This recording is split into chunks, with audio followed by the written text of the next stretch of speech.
Good evening, everyone, and welcome to Addiction Treatments That Work. I'm your host, Kenneth Anderson. Tonight it is June 20th of 2013, and this evening our guest is Ashley E. Phillips, who is the president of Recovery Coaches International. She is the SMART coordinator for the state of California and many, many other things.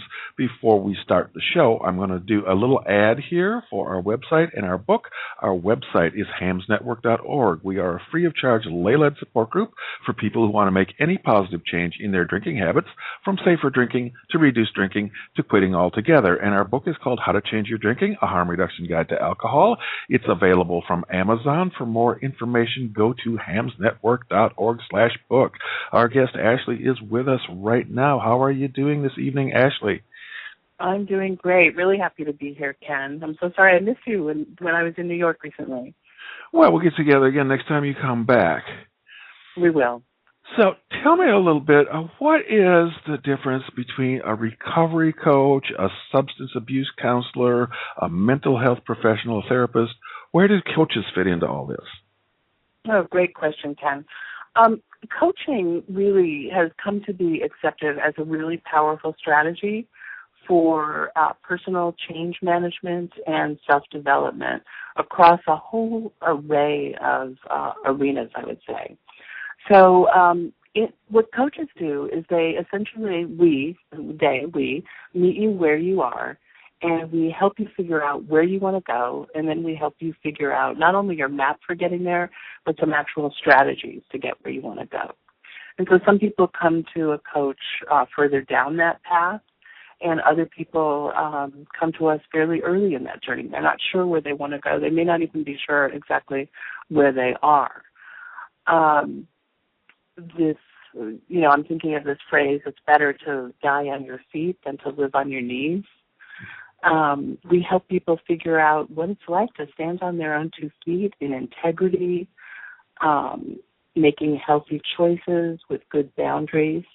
And we spend most of our time with our clients, I would say 90% of our time with our clients, in the here and the now, and then also making plans for and being held accountable for things that you're putting into place for a healthy future. So unlike a therapist where there may be, or unlike some kinds of therapy, I should say, where a lot of time is spent on process and on work about the past, we spend about 90% of the time talking about what's going on right now. We help people do reality checks. Where's the data, using very much REBT and CBT kinds of approaches. Where's the data? How do you know that these are actually the facts? Helping people assess then what they want to do given their current reality, and then helping them figure out some strategies for moving forward. So we meet people and bring with us a real expectation or a real, we see people as whole, complete, complex human beings who bring both strengths and vulnerabilities with them. We know that they bring resources with them, although they may not realize how many resources they have. We're able to help them identify what those are. And then we also can help bring some additional resources to the table, depending on what kind of work they want to do. I like to talk about having courageous conversations with our clients. You asked me how are we different, I think, than a sponsor or a therapist. We really are coming from an integrated approach, a strengths-based approach, and a partnership with the client. I'm not sure if that helps. Oh yeah, that helps a lot. But I'm going to drill down to get some more details too. Do you work solely with the substance abuse of the client, since you're a recovery coach, or what if the client says, I have issues with depression, anxiety, social phobia? Do you send them to a therapist, or do you work with them on those issues? Well, it really depends. Professional recovery coaches are trained as life coaches. So we have a really strong overview on what's going on with people. We have a certain level of training on co-occurring disorders like anxiety, depression, and other psychological psychological and emotional challenges that people may face. And I think good coaches have a really good sense of what healthy boundaries are. It is not at all unusual for me to suggest that a client, to invite, and sometimes to require that a client go seek a consultation with a therapist or a medication consult with a psychiatrist or their family doc. And it is also not unusual for me to work as part of a therapeutic team. I will work with a case manager or with a therapist, each of us taking responsibility for our particular role in helping support the client. But I guess I would say that generally speaking, coaching is a little bit more focused. It's strategic. It's shorter term. People come to us with a certain mindset because there's not as much stigma associated with coming to a coach. Tiger Woods has, 8 coaches for all the different areas of his involvement in life, from financial coaches to golfing coaches to attitude coaches, etc. I figure if Tiger can have one, then us regular folks can each have at least one. If we can have 8, we can have at least one. So I think also we are able to help people leverage their resources. I work very frequently with people who are right out of treatment for substance abuse, for people who find themselves in treatment. And as they're transitioning out into their real lives, they've spent a lot of money, they've spent a lot of time, and they've spent a lot of energy, in that 28 to 90-day program that they're coming out of. And they want to leverage that time, those resources, and that energy in those first 180 days back into their real life so that they really build on the strengths and the insights that they've developed. The research on relapse after treatment is staggering. Some studies suggest that it's up there in the 90 percentile. So we're able to, help clients in those vulnerable times. And we really help them with establishing connection. They connect with us in partnership, and we help them connect with others and with resources in the rest of their lives. The other thing is, because we're coaches, we are available to have an extra phone call or to text with a client outside of their regularly scheduled appointment. So we have a little bit more wiggle room to interact with our client and to offer them support. And I really like that. I really like the work that I do.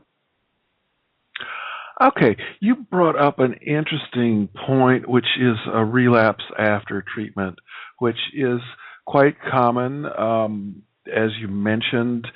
And how do you deal with this? Do you teach people about harm reduction techniques so that their relapses aren't so bad?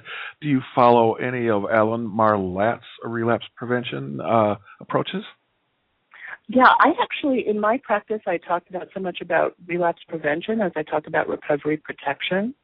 So we try to put systems and planning into place so that if someone finds that they're starting to get into a mode where their life in recovery is not taking priority, or they're realizing they're giving themselves permission to start to drink or to use, that there are some systems for reaching out.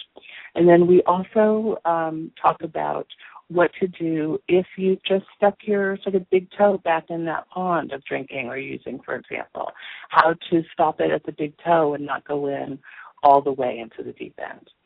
So in my personal experience, for example, because we are not approaching clients from a point of view of shame, and because we talk about these things in advance, as we're starting to work with clients, we're able to anticipate problematic situations, help people identify them, come up with a plan, come up with a backup plan, come up with a backup plan for the backup plan, and also come up with a plan for what happens when something completely hits you out of the clear blue sky.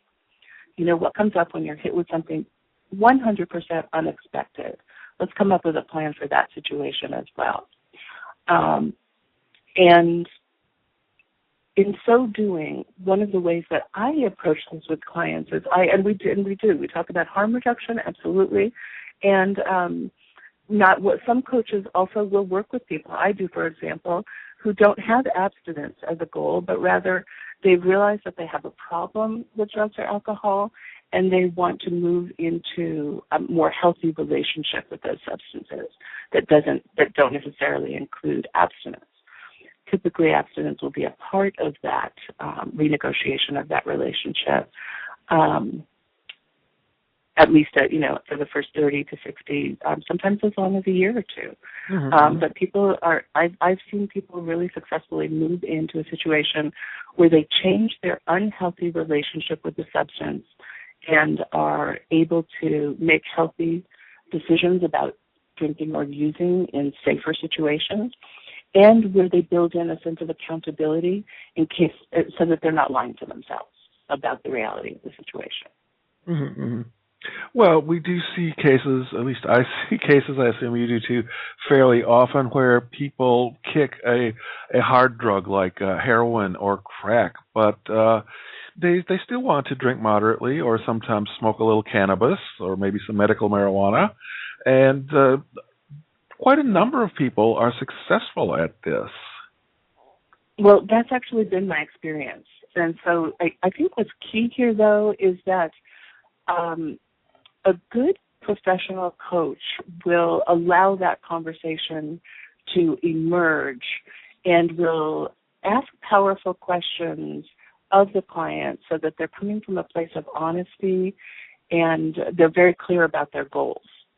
Mm-hmm, mm-hmm. So before deciding to use a drink or a drug, they'll ask themselves, is there a risk?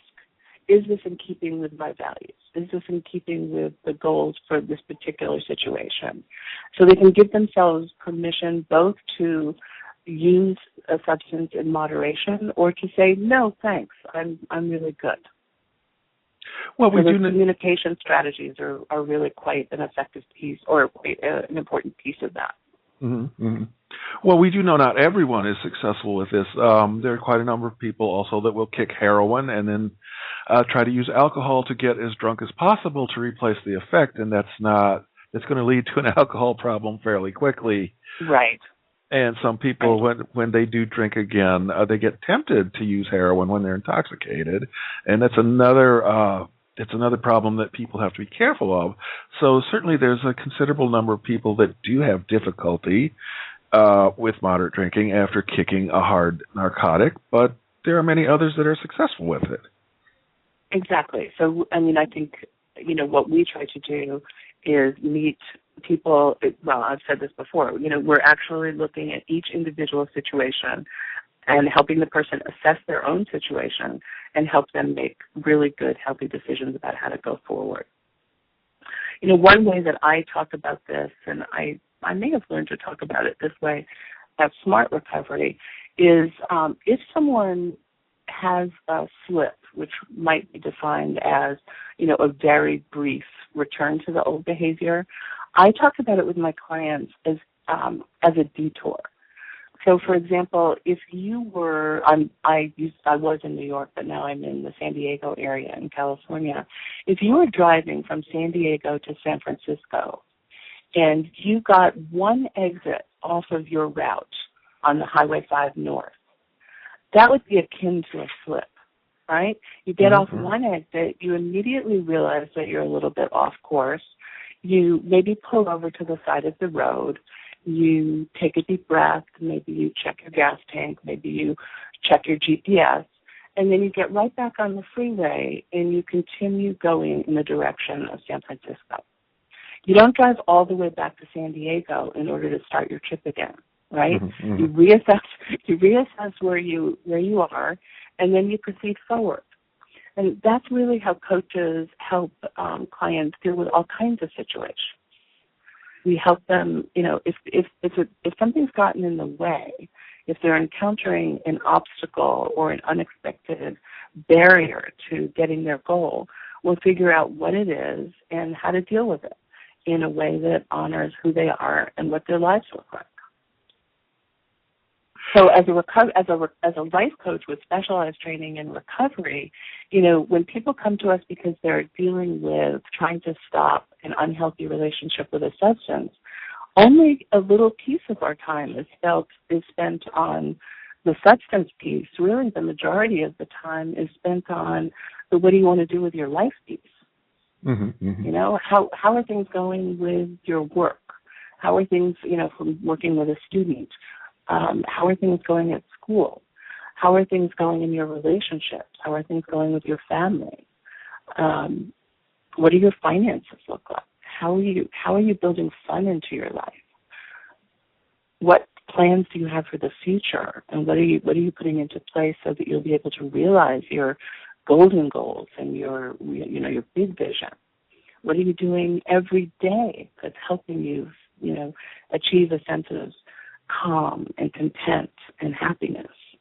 Right? Those things that you do and that you build in every day are arguably way more important than the big things that you save up for, over a long period of time. Those things are all hugely important.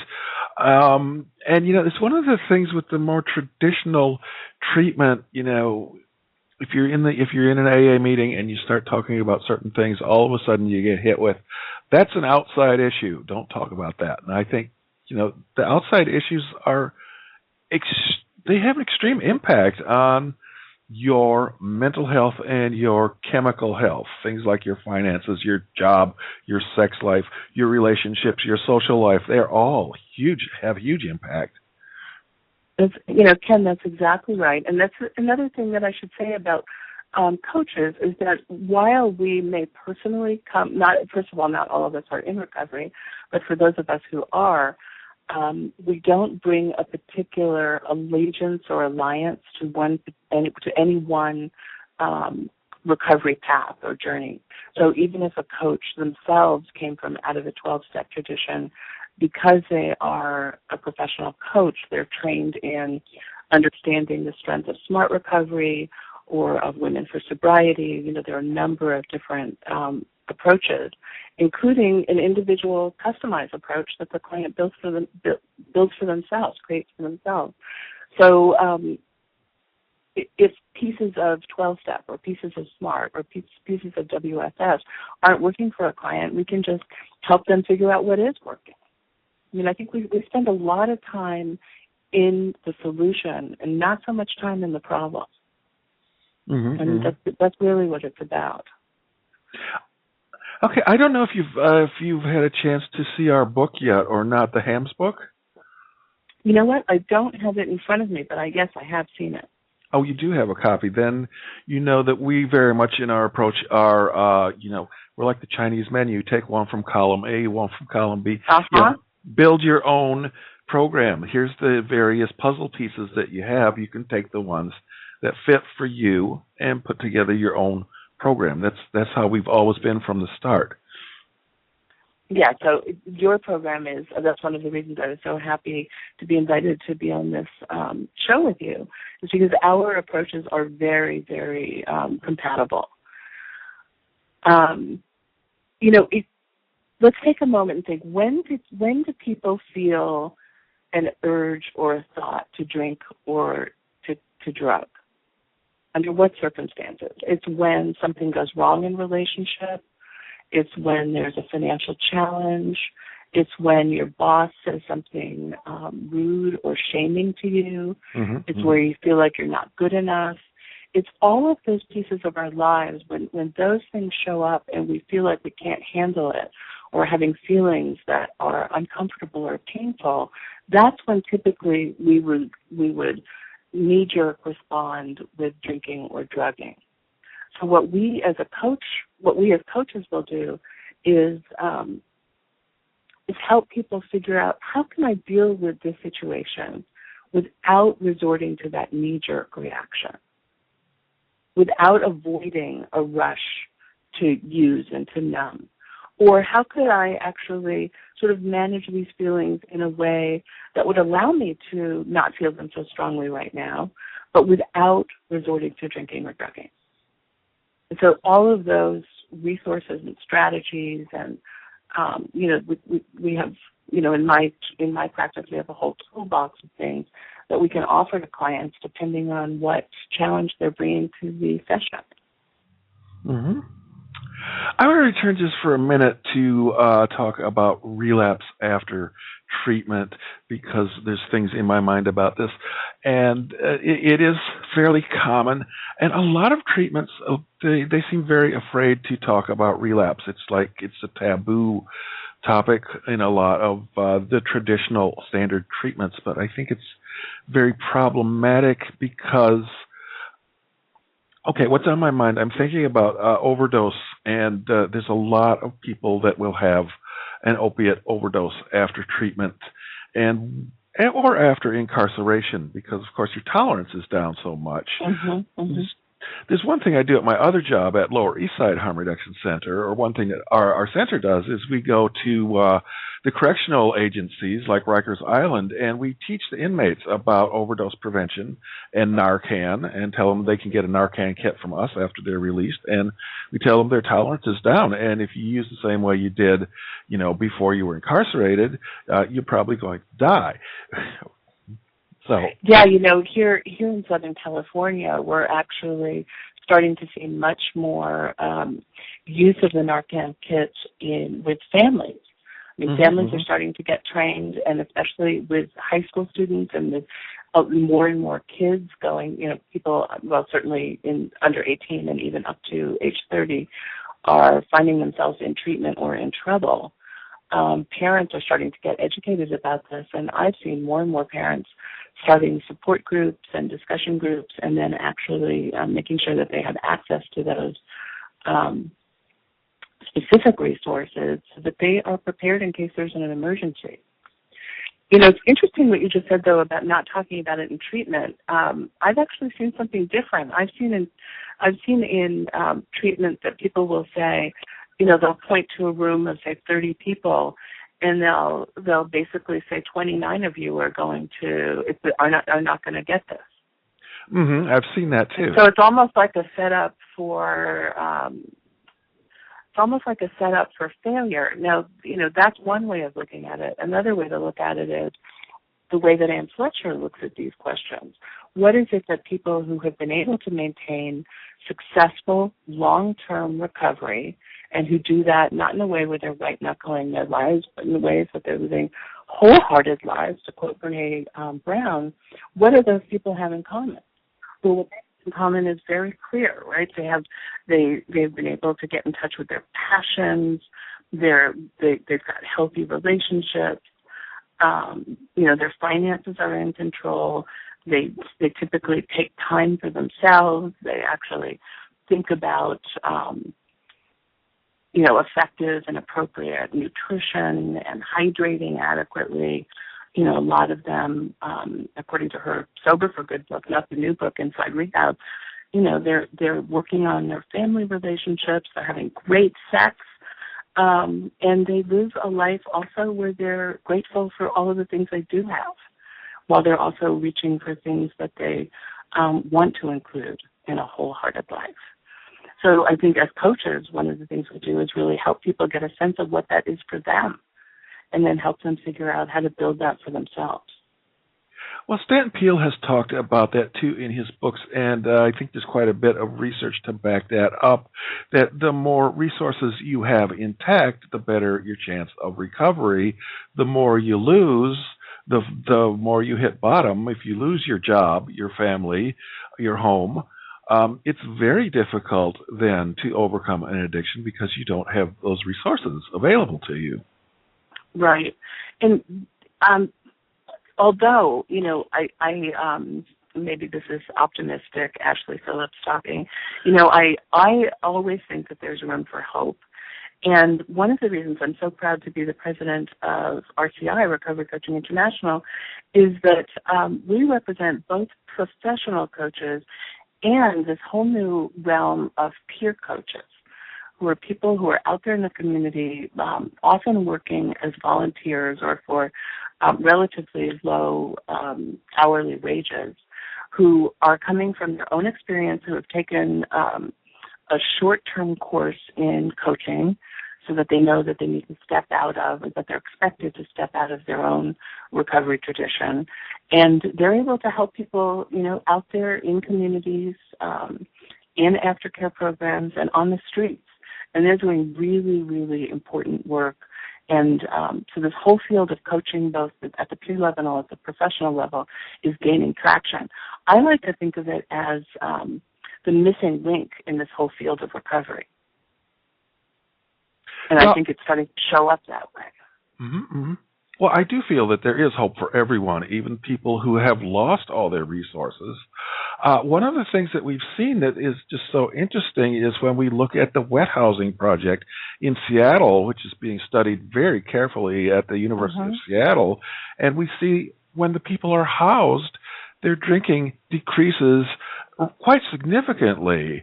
And, I was talking to Susan Collins, who's one of the researchers recently, and she was saying, one of the people I was talking to said, I like to go to the library and get books. If I stay up all night drinking, I can't go to the library. Isn't that amazing? Yeah, and you said even people who have lost all of their resources, but, people may have lost all of their sort of social, they may have lost social capital. They may have lost physical objects, but they still have their own personal capital. Mm-hmm. And what, that's a lot of what we do is we look at people and we think, what strengths do they have? How resilient have they been? They're still alive. They've still got, they're still whole people. Yes, they're in trouble, but what are they bringing to the table? And we really look to identify those strengths and to reflect those back to someone who's in a place of hopelessness and let them know, we'll hold your hope for you until you reclaim it for yourself. We'll be right there for you, reflecting it back to you. Didn't you have Beverly Buncher on recently? She was talking about being a loving mirror. There's a lot of different ways, right, that we can choose to be a loving mirror for people. And, families can do that, and coaches can do that by mirroring back to the client all of the strengths that they actually are bringing to the table, but that they may have lost sight of because they can't see clearly. They're not used to it. And the other piece that I think is so important, then, is this whole language piece, helping people reframe their language. All the evidence seems to point to the fact that our brains are wired for language. And when we can help people make intentional choices about their vocabulary, when we can have them or invite them to and model for them talking about their struggle with alcohol or drugs, with their addiction as something that's historically been the case, and no longer talk about themselves in the present tense, but talk about that as something that was in their past, and allow them to start redefining and reframing who they are now and who they're growing into over time.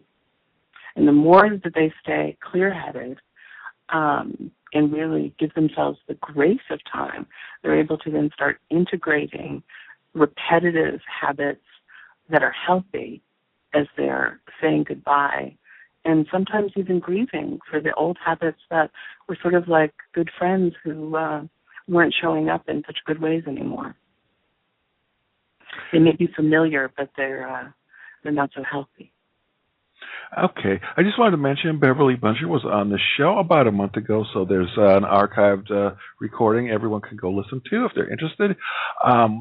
Since we're talking about this,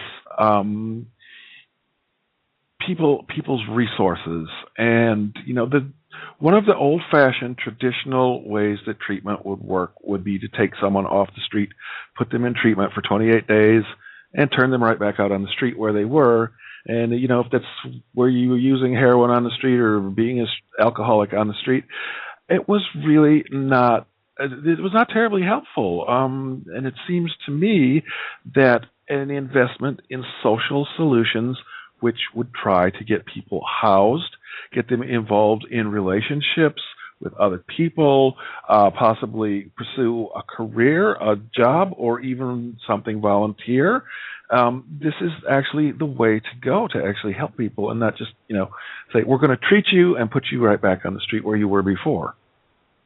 And, I agree with you, Ken. And don't you see, I'm seeing that this is a trend as well. I'm seeing coaching as a trend. I'm also seeing sort of whole person integrated long-term care, especially for people who have really lost a sense of themselves and who don't have that many resources. I know here in San Diego, for example, there are a number of programs to help people who are coming out of closed facilities to get integrated back into life, to get mentors in the workplace.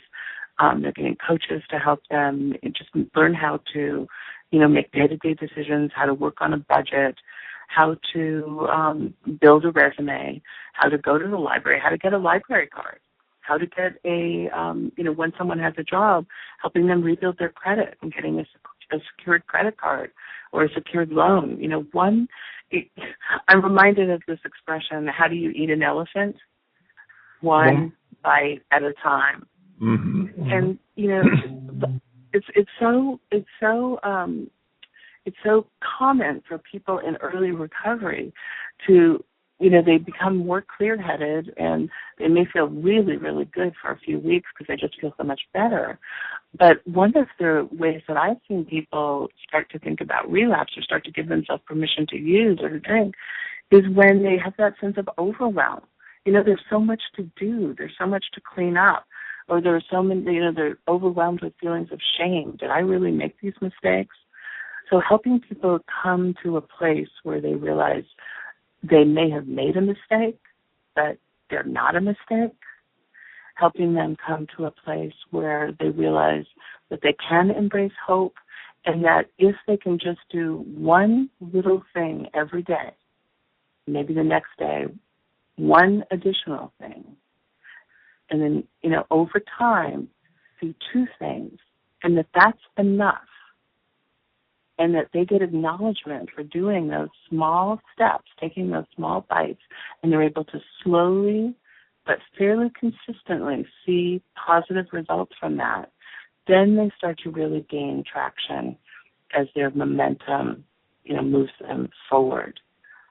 It's a very nice thing to see.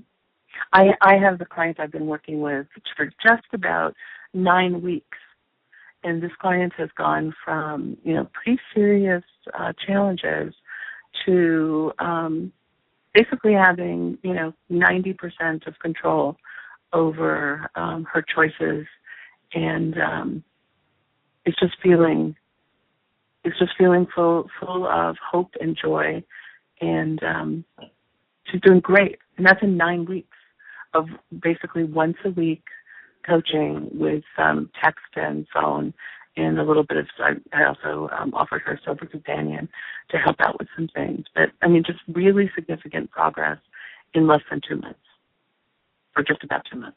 Mm-hmm. Mm-hmm. Well, I think we are seeing a sea change in rehabs. My experience, my feeling now from my contact with so many people is like 10 to 20% of rehabs are now incorporating evidence-based treatment ideas and social solutions and all the various things we've been talking about to some degree or another. 10 years ago, you wouldn't find that in 1% of rehabs. So definitely I see changes taking place. Yeah, I see those changes. It also feels sometimes like it's going very slowly. Very slowly. About 80% are still back there in the dark ages. Yeah. Well, if you think about most of these treatment centers have a completely different business model that is largely 12-step oriented, and that's changes. We know this, it's hard to stop biting your nails. Well, imagine if you've got a whole business based on a business model and a treatment philosophy that now is being questioned in the research. So it's going to take time for them for these places to move out of it. But I have to tell you, I am working with one treatment center here in Southern California who was virtually 100% 12-step about 120 days ago.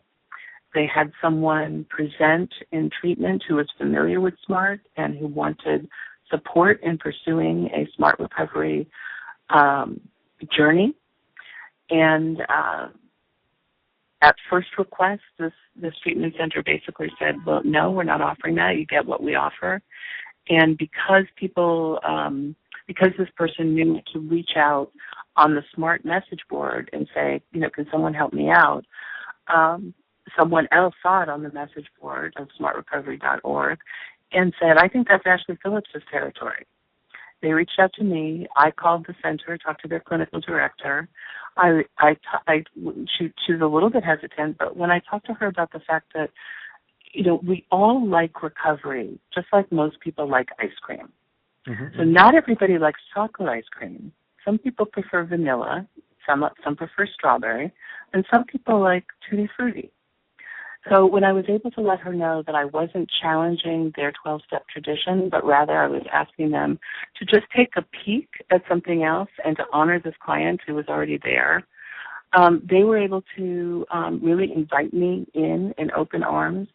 And now they are not only offering a SMART meeting there every week, but they are taking all of the people who want to go to a SMART meeting to an external meeting off campus. So they've now incorporated 2 SMART meetings, and some of their staff are in the process of being trained in in this perspective. And a number of the people that I've met there are participants or patients, I guess, there, who are deciding to use both SMART and a traditional 12-step perspective or some other, more customized journey. And so it's been very rewarding to participate in that change. And I think part of that may be, sort of coming in and not being in their faces and allowing them a chance to get to know that there are different programs, and it's not about them being wrong. It's just about there being more than one way of being right. Well, I really and like sort of more of an expansive perspective. Mm-hmm. I really like a lot of things in Smart Recovery, and as I've often said, I stole all kinds of things from Smart Recovery for the HAMS harm reduction program, and that's because I only steal from the best. Oh, I love that. Hey, imitation is the greatest form of flattery, right? Mm-hmm, mm-hmm. But there's all kinds of stuff in Smart that you can use. Even if your goal is to abstain one day, and you have a plan where, well, I'm going to drink 3 days a week, abstain 4 days a week. Those abstinence-based strategies from Smart, you can adopt all kinds of them for the days you're choosing to abstain. Yeah, exactly. Exactly. Smart is an abstinence-based program, but one of the tenets of Smart is discover the power of your own choice. Right? Discover the power of your ability to make choices about your own life. And so people can take the SMART perspective and use it however they'd like to. I mean, I've worked with clients who I introduced to William Miller's work, controlling your drinking. Mm-hmm. And they use that in combination with SMART. And, I know I've talked with people who are using traditional 12-step work. They love the 12-step fellowship. I think sometimes people tend to talk about a 12-step perspective as if every AA meeting or NA meeting is the same, and they're simply not. There are pockets and places in the 12-step tradition that are more flexible, and there are places where it isn't. And so, again, even within that tradition, there is room for a lot of people to find recovery and to find the kind of support that they're looking for. Well, I always support anyone in following the path that works for them. I often say my mentor that taught me needle exchange, which is where I learned everything about harm reduction, was a member of a 12-step program.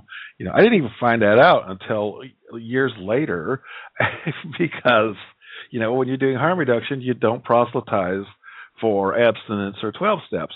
But, so I totally respect people's right to choose that path. At the same time, I have to say every word of AA's big book violates my religious beliefs to the core. So it's never going to be compatible with me in any way at all. But, to each their own. Right. Well, and I guess that's another piece of recovery coaching that's really important is that, we people who come to us, we think that no matter who you are and no matter what spiritual or lack thereof belief set you have the right to get sober if that's what you want to do. So you're welcome to call us. You have every right to do that. I mean, I've actually worked with deeply religious people who, because of their deep faith, don't feel so comfortable in the rooms of AA. Oh yeah. I know those they're not people too. comfortable being told that they need to make a spiritual connection. That piece of their lives is really in place. What they need help with is figuring out how to stop drinking or drugging. So, there's lots of ways to come at this, and I think you and I are both saying the same thing, that, you do what works for you.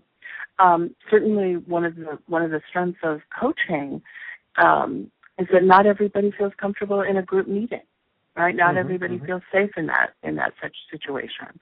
Some people really need some personal, individual time, and sometimes they need that as a way to get into a comfort zone to also participate in self-help meetings.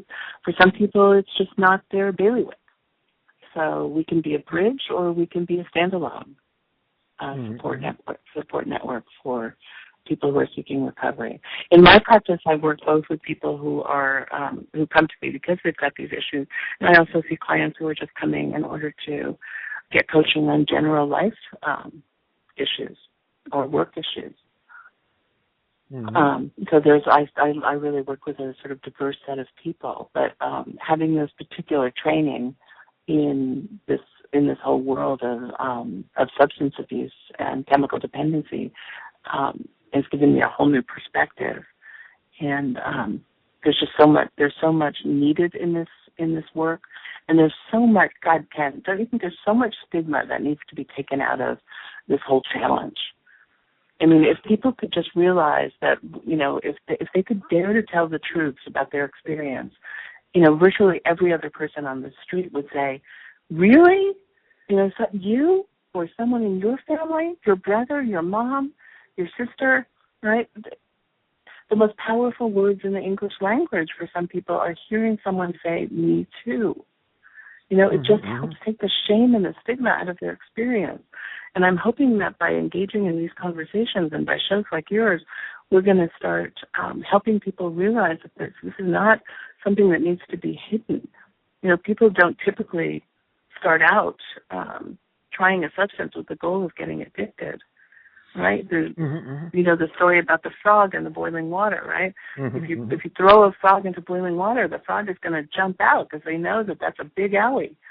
But if you put a frog in a bowl of water and just slowly raise the temperature over time, the frog is going to boil to death. And that's how addiction catches up with and gets, people get in trouble over time. They don't mean for it to happen. And, once they get clear-headed, they can really start reclaiming their lives and making healthy decisions. Well, there's a huge stigma, though, attached to drug use itself. I mean, we know that most drug users don't become addicted, even if we look at these drugs like heroin.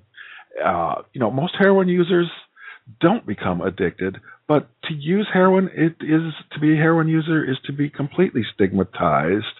Our government is just preaching about how horrible all these people are. If you use heroin, if you smoke crack, if you use any of these drugs, you're just a monster. That's how our media presents it. That's how our government presents it. I think, we need a huge change. We need to legalize substances. We need to recognize people's right to use them. And we need to realize that, some use is problematic. Some drugs are more addictive than others. If heroin was legalized tomorrow, I hear the conservative politicians say everyone will go out and use it. And I want to say to them, well, would you go out and use it? Because I sure as hell wouldn't go out and use it. I have no desire to use it if it's legalized tomorrow. It doesn't interest me. I've seen too many people run into too many problems with it. Yeah, this RCI doesn't take a position on the whole legalization question, so I can't really speak to that. But what I can say is that, in general, we really have, I think, developed into a society where people are more inclined to look for an external source for calming themselves or for helping soothe them, and than they are to look at their own internal resources for calming and soothing, and or perhaps looking to their internet connections, right, to figure out how to get themselves calmed and soothed. And what I'm seeing in this field is people are starting to give themselves permission to talk about why is it that we want to feel different. Can we choose to have a bit of discomfort and then use that as an opportunity to learn something about ourselves, or to stretch, or to learn to let go, instead of thinking that we have to change the way that we feel immediately? Can we take a moment, press our personal pause button, and consider what's going on? Maybe we need to change our job. Instead of going out for drinks every happy hour, maybe we need to find another job that's more meaningful, that is more in keeping with our strengths and our passions. I think just giving ourselves permission to take a moment and to look at what our options are and to look at what our bodies are telling us is one of the greatest gifts that people can give themselves. Figuring out what works best and what you want your personal journey to be and what you want your legacy to be. Go ahead and build it for yourself. Well, I think that is, that's what healthy people do. Healthy people can deal with being uncomfortable. It's often because people have trauma or something else in their life that they turn to using drugs to self-soothe, and they have a much more difficult time to, deal with things that are uncomfortable in a healthy manner.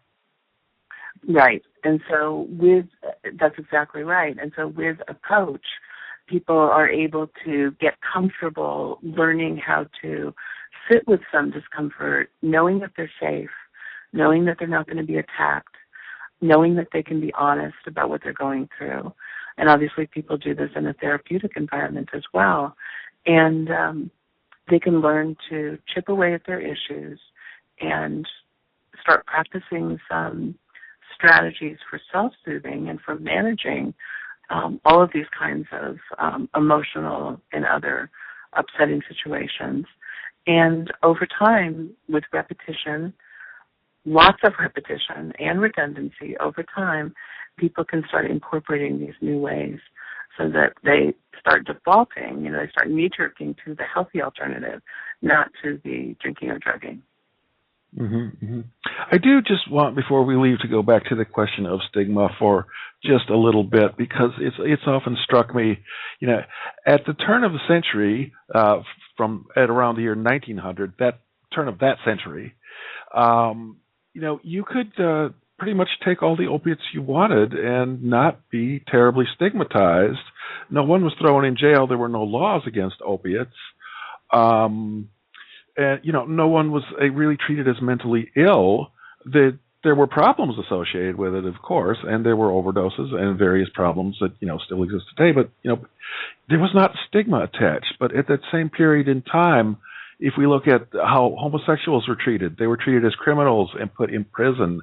Or some years later, they were treated as mentally ill and needing treatment because they had a disease. Homosexuality was horribly stigmatized, although drug use was not. Then it seems like we've switched. It seems like we always need to have somebody to be the scapegoat to hate. And now it seems like we've accepted homosexuality as this is a person's choice or a person's right to be this way. It's not a sin, it's not a disease, it's not a crime. And now we've turned around and instead say, oh, drug use, opiate use, that's a disease, that's a sin, that's a crime. And, it seems to me that we really need to stop hating people that use drugs.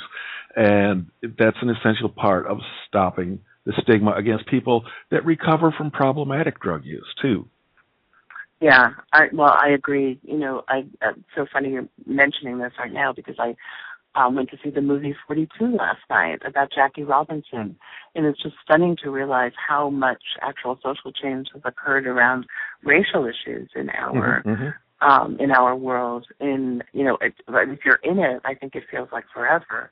But if you're looking back, you realize that we really did come pretty far, and some people moved very, very quickly in order to make that change happen. And obviously, we still have a long way to go in all of these arenas. But coming to a place where we really do relate to ourselves and relate to one another in community, the African expression, it takes a village. In my experience, a lot of making life work does take a village. And if we can each take responsibility for our part and to act in integrity, if we can also flex around the fact that people make mistakes and that not everybody has the same skill set, so if we can play to people's strengths and acknowledge, where we need help, where we need other resources because they're not our strengths, if we can bring that kind of perspective to the table, then we're all going to create a better community. We're going to create better families. We're going to create better communities. We're going to create a better world. Again, are we going to dare to tell the truth about our experience? I wonder what would happen if everyone who had someone who had had a drug or alcohol challenge in their own experience or in their families, had a place on one day or in 1 hour to stand up and say, yeah, that was me. That was my family. How powerful might that be? When I was talking to Joe Schrank a couple of weeks ago when I was in New York, and we were envisioning what would happen if we had if we had strawberry fields in Central Park, completely filled up with people who said, yeah, that was me. And we're coming here today to say, for this day, we are going to choose to be here in sobriety, making that choice to come together in community. Just on this day, for this time, we're going to give ourselves permission to do that and say this was something that we had to deal with in our family. This is something I had to deal with myself. It's powerful stuff. Well, we've been talking for almost an hour, so we're coming to the close. Oh, my goodness. Yeah, it's been that long. So where can people find you on the web? Well, people can find me at www.ashleyphillips.com, and they can find Recovery Coaches International, which is also, the acronym is RCI. Just Google Recovery Coaches International, and we're actually updating our website as we speak. And I would like to thank you, Ken, for a really interesting discussion and conversation. And if you don't mind, I'd like to share one of my favorite quotes. Maya Angelou says, do your best until you know better. And when you know better, do better. And I think that what's going on in the recovery community, and certainly what's going on in recovery coaching, is we're acknowledging people for what they've already done.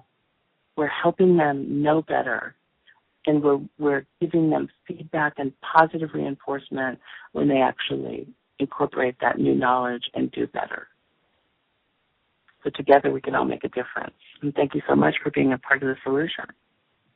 Well, thank you for being a guest on the show this evening. Everybody, come back next week. I forgot who's scheduled, and I didn't look at the schedule, but we have a guest scheduled for next week, so we'll talk to you all again then. Thank you, everyone, and good night.